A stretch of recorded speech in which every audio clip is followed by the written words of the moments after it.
இயேசுவின் அன்பு. கிறிஸ்து இயேசுவின் நாமத்தினாலே உங்களுக்கு அன்பின் வாழ்த்துக்கள். யாத்திராகமம் 33 அதிகாரம் 14 அதற்கு அவர், என் சமூகம் உனக்கு முன்பாகச் செல்லும், நான் உனக்கு இளைப்பாறுதலை தருவேன் என்றார். பிரியமானவர்களே, கர்த்தர் சொல்லுகிறார், உங்களுக்கு இளைப்பாறுதலை கொடுப்பேன். நீங்கள் அலைந்து திரிவதில்லை, நீங்கள் வேதனைப்படுவதில்லை.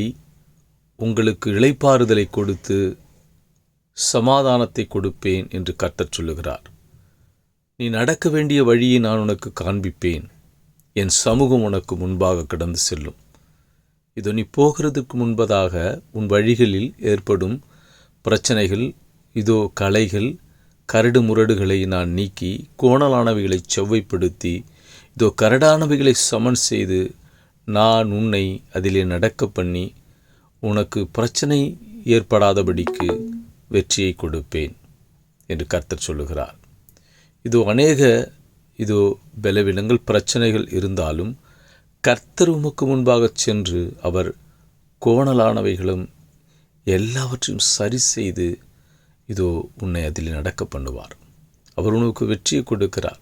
நீ என்னோடு இருக்கிறபடியினாலே நான் உன் தலையை உயர்த்துவேன். நான் உனக்கு இளைப்பாறுதலை கொடுப்பேன். உனக்கு பிரச்சனைகளை அல்ல, உனக்கு சமாதானத்தை உண்டு பண்ணுவேன். ஆமென்.